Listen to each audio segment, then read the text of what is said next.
afadhali wanasema maisha bora si bora maisha. Maisha bora si bora maisha. Yeah, so you march for a better life. You don't just live, you don't need to survive. Thank you. So we all know that the finance bill had increased the remittances here from 15% actually to 20%. Last year was 15, this year is 20%.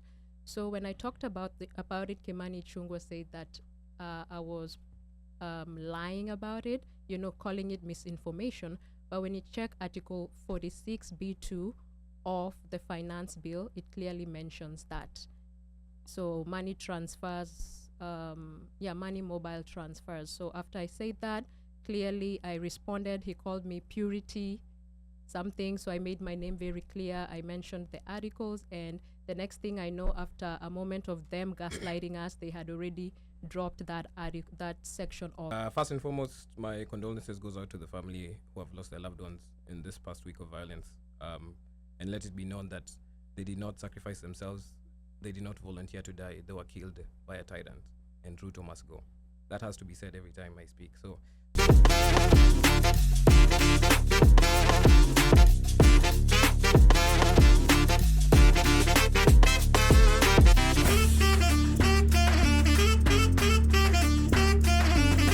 My name is Val Githai.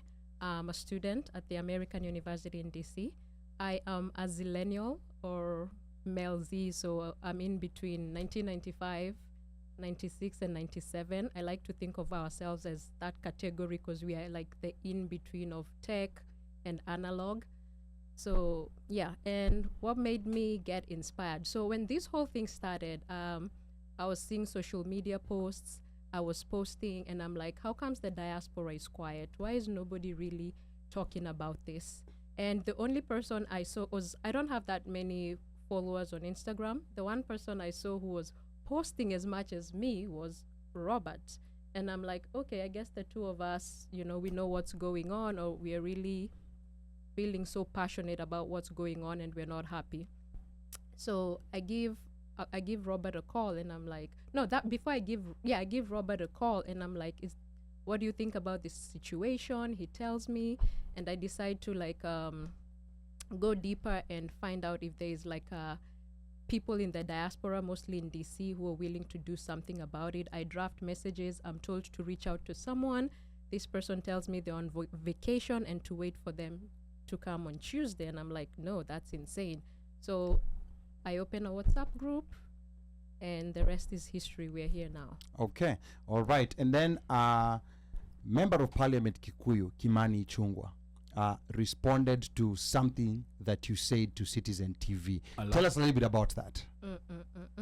So we all know that the finance bill had increased the remittances here from 15% actually to 20%. Last year was 15, this year is 20%. So when I talked about it, Kimani Ichung'wah said that I was lying about it, calling it misinformation.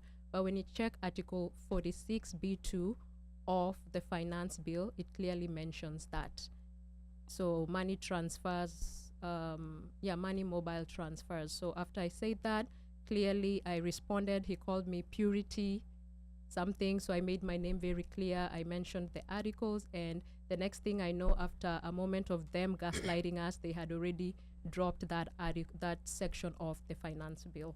Okay, and actually that section, I also saw a post on where they had dropped it, and I think he was talking about it being dropped. Yes. Okay, all right. Karibu sana again, Val Githai. Now we're going to go to Robert Bett. In similar fashion, Robert, in a brief minute, tell us a bit about yourself. What was your role in the DC protest, and what inspired you to be part of the organizing team? Roba, twende kazi. Yes, Asante Ali.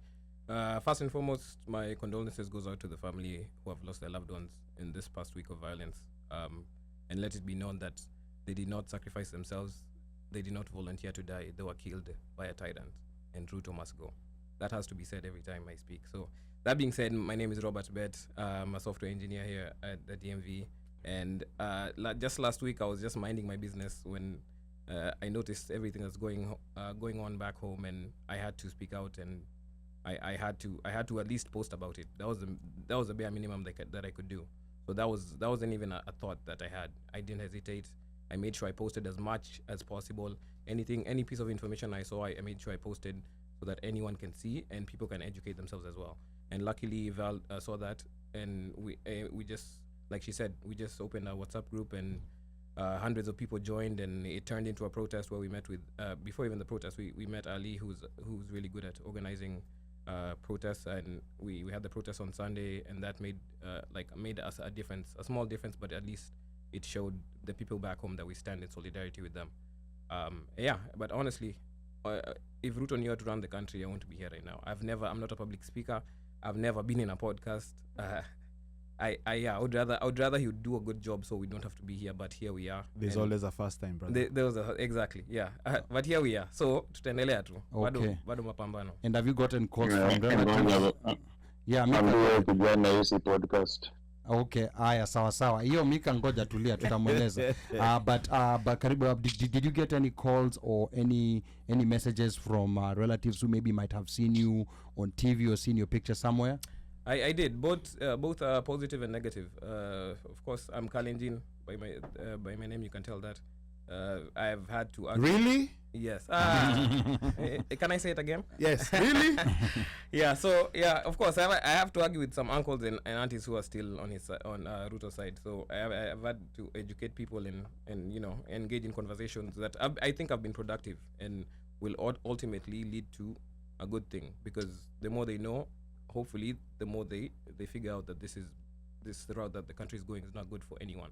Okay, asante sana Robert. Now I'll now go to Kelvin Kibet, and Kelvin, in similar fashion, in a brief minute, tell us a bit about yourself. What was your role in the DC protest and what inspired you to be part of the organizing team? Kevo, twende kazi.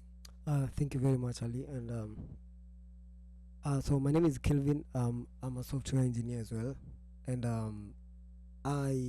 Robert hit me up and he was like, with everything going on at home, we are thinking of opening up a WhatsApp group and getting a permit for demonstrations. And I was like, yeah, I'm on board, because with everything going on, seeing our fellow brothers and sisters back at home, they have to battle the police, they have to battle with tear gas. And I was like, okay, so what's next? So we got the permit, Val went for it, and everything followed up, and then the demonstrations happened. Actually, on the 26th, that was my birthday, but I didn't even get to celebrate it because we are battling bigger issues back at home. Okay. So, and that aside, I'm passionate in human rights, social reforms, and leadership and governance. Okay. And did you get any communication from people back home who saw your revolutionary hat on TV and saw your face was all over there? Were you experiencing any issue like, because we have Robert Bett here and we have Kelvin Kibet, which is very interesting because you come from the president's community where he has the most support, and you guys were at the forefront, which is something that, for a minute I was worried for you guys, but you guys were right at the forefront. So has there been any issues you got with relatives, friends, or anything of that sort?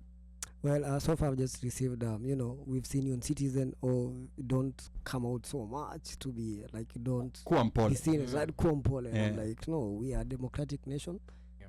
The Constitution covers for the freedom of speech.